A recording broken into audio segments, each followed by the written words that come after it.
What's up, everybody? Welcome back to another video. Today we're going to be talking about the history of the Ford Mustang. So at the beginning of the 1960s, Lee Iacocca, the then vice president and general manager of Ford, had an idea to build a car for the young bulls, you know what I'm saying? And it was supposed to be a sportier version of the Ford Compact Falcon. So in 1965, Ford debuted the new Mustang at the World's Fair on April 17th in 1964. Immediate acclaim slash a lot of disrespect, because a lot of people thought that was a secretary's car, and back in the day that shit was offensive. Not now, but back in the day that was quote unquote offensive. I see. So apparently the budget for this fucking first gen Mustang was like super low. So that's kind of fucking lame, but kind of impressive if you think about it, because like it was such a developed, rush development of the vehicle that it was just kind of like forced to come out. And even though it was forced to come out, that shit immediately sold 22,000 fucking units on its first day of launch. Ford was expecting 100,000. That's literally like a quarter of the projected sales for 1 year done in 1 day. That's fucking wicked, man. What? This Mustang was the first pony car to ever come out. So it kind of started like the pony car scene, because I know a lot of people confuse them with muscle cars, but technically they're pony cars, which was also started by the Ford Mustang. So that's kind of cool. Yeah, baby. So by the time August rolled around, Ford already sold 120,000 Ford Mustangs. And they did make a bunch of modifications to the manufacturing system. And it was still advertised as a 1965 model.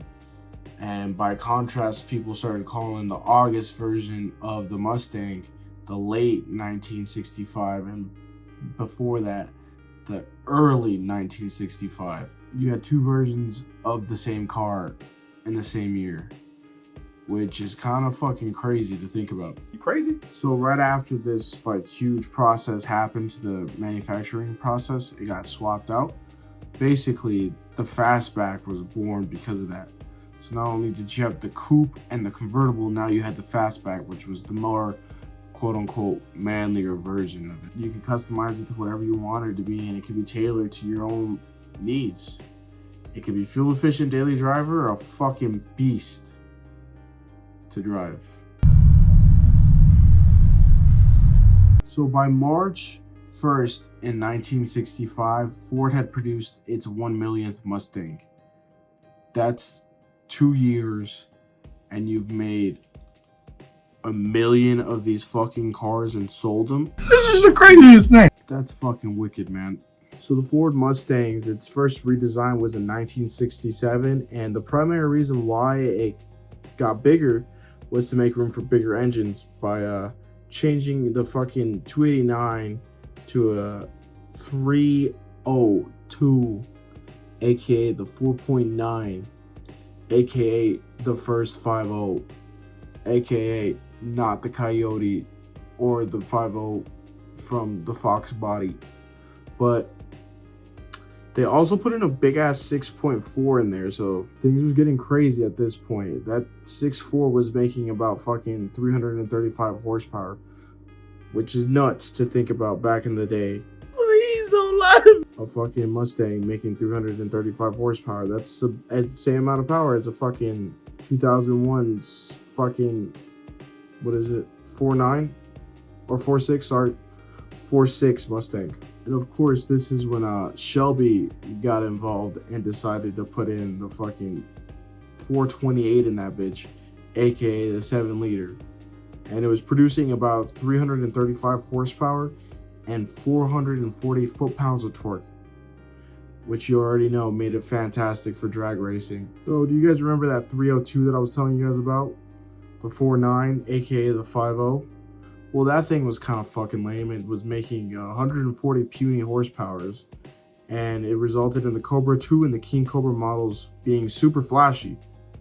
but fucking slow. I hate that. You gotta keep in mind, this was the 70s, so it was like the embargo era when everything was just getting like suffocated and just trying to more fuel efficient because we had no goddamn gas at that time. So for the years of 1975 to 78, the annual sales average around 200,000. And then Ford decided to bring back the OG Mustang in the late 70s when the public was ready to handle a fucking pony car again. So you know how everybody was hating the S550 for putting a 4-banger in that bitch? So it wasn't the first time they put a 4-banger. They put a 2.3, almost the same displacement and all that shit, minus the turbo. But this thing was a disgrace, dude. This thing was a disgrace. This thing was producing 88 horsepower, bro. God damn, bro. God damn! You could also get it in the super fucking small V6, which was the 2.8. And that made about 132 buff horses. So, yeah, that thing was discontinued later in that year. So that thing fucking sucked. I mean, eventually they made a 3.3 inline 6. And, of course, the 4.9, aka the 5.0. You already know those were kind of lame, but like once you changed the heads and cammed it, that thing was fucking sick.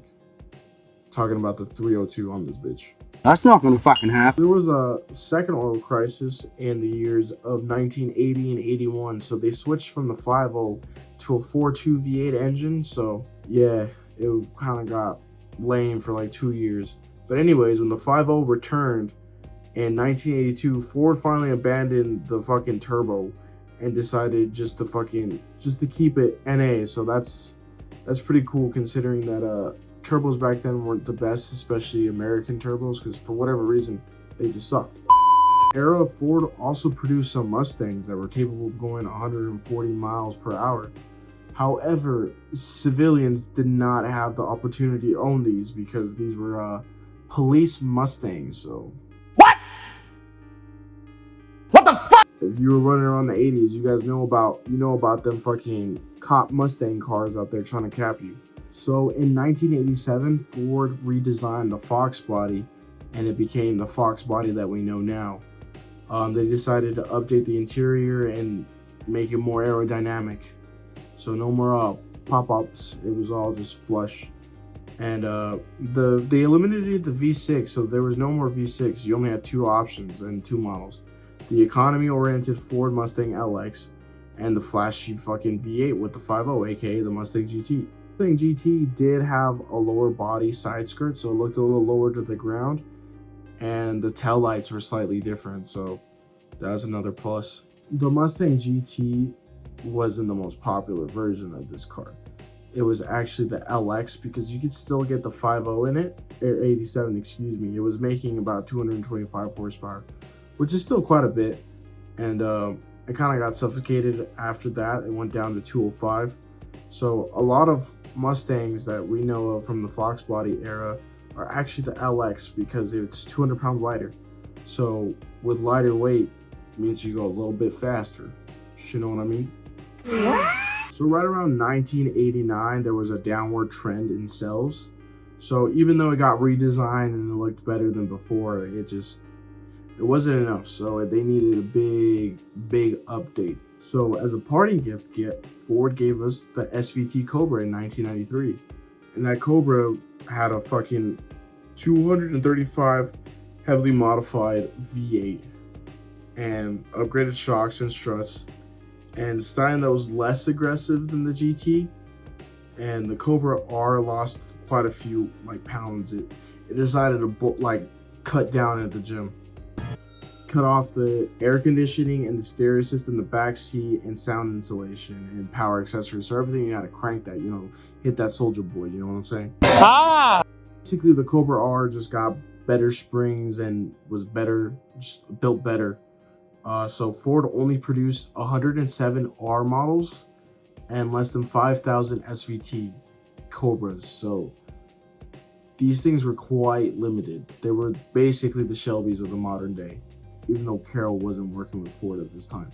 So this is the future. With that gift, Ford decided to lay rest the Foxbody, and out came out the first gen New Edge. So this is like the Mustangs you think of when you were like 5, if you're as old as I am. So anyways, this thing, they got rid of the 4.9, aka the 5.0, and they put a 4.6, and it was pretty much putting out the same power. The only problem was that it had low end torque. So yeah, it was kind of like slow to start off, but similar horsepower. And the SVT Cobras were still being produced, and they were obviously more powerful and limited edition. And that was still an option back then, is to get the SVT Cobras. So Ford and Carroll Shelby, they worked together from the very beginning, birth of the Mustang. They were obviously working to produce a high-end performance versions of the car. Ford started sending off Mustangs to Shelby American for modifications in 1965 and 66. Shelby produced the GT350, which had the modified 289 engine, and it was rated around 306 horsepower, so it was almost to the 6.4 capabilities. And yeah, the thing was wicked. And then, you know, Carroll just beefed it up. Basically, it just improved the suspension, brakes, and just a bunch of other shit. Thank God. Then in 1967 came along everybody's favorite, the GT500, and that thing was powered by a 427 cubic inch motor, a 7-liter, and that thing was godly, bro. It was equipped with twin 4-barrel carburetors. In 1968, the GT350 received the V8 engine with 250 horsepower and the 4.9, aka 5.0 of displacement. The GT fucking 500 was basically the fucking just king of the road, basically. And it was equipped with the 428 Cobra Jet. 2006, they made a Shelby GT-H, which made about 325 horsepower and was developed again for Hertz. So these guys, deep fucking ties. My nigga. After the Shelby GT500 was born in 67, 40 years later, the GT500 returned, and it was a 5.4 supercharged V8 producing about 500 horsepower. That's literally how much horsepower supercars were making back then. This thing was fucking wicked, bro. Yes. 2005 to 2014, the S197 ran around. But in 2010, Ford gave it an update, and so the Shelby GT also got updated, and it had an increased power of 40 horsepower. So it wasn't a massive leap, but it was a leap nevertheless. And Ford made a switch to an aluminum engine block for 2011, which means that it was 102 pounds lighter at the front end. So this was improving the vehicle's handling, and it was pretty nice to have lost 102 pounds.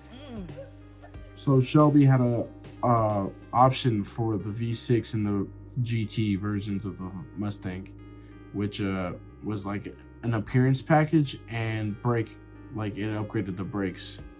So that's another thing that was released by the company. So when the S197 was finally put down to rest, shown the S550, and let me tell you, this thing caused a lot of fucking controversy. But this thing was pretty fucking wicked, man. This thing was pretty freaking gnarly. Oh, that's nasty. The most successful and most selling Mustang of all time, which is saying a lot, because these damn cars sell like fucking hotcakes. And give me some fucking honesty. With the new S550 being born, of course the Shelby had to be updated. And in 2015, there was a naturally aspirated 5.2 V8 that had a flat plane crank, which made it sound fucking wicked, and it would rev up pretty high. NA Beast was producing 526 horsepower, which, if you really think about it, that's not that much less compared to the 6.2 that was in the previous Shelby that was supercharged. So that 350 was no fucking joke. Dude, the truth. And they also had the 350R, which is basically the race-ready, track-ready version of the 350. And obviously, from 2015 to 2019, the 350 got some upgrades along the way. But in 2020, Ford finally introduced the Mustang GT500. which was fucking insane, bro. This is the fastest Mustang produced to date. 760 horsepower from a 5.2 supercharged V8. And this was obviously the most powerful Mustang ever made, ever produced by Ford. It was one of the best cars or muscle cars to own. And yeah, that was the last Shelby we've seen so far. And now the S650s are coming out soon, and those also seem to have caused controversy like the 550s. But I think the S650 will also be very similar in the fact that it's going to be very successful compared to the other generation. This thing's going to sell like hotcakes regardless. And this time around, we get a dark horse version, which I believe is not the first time we've seen a dark horse Mustang, but it's going to be the most powerful V8, and it's going to be built. It's going to be overbuilt. So you're going to be able to tune it to make more power. But this is all speculation right now because we don't know too much about the S650. But that should do it for today, boys. If you guys enjoyed the video, drop a like. If you want more videos like this, please go ahead and subscribe. Remember to drive safe because you are loved, and I'll catch you guys on the next one.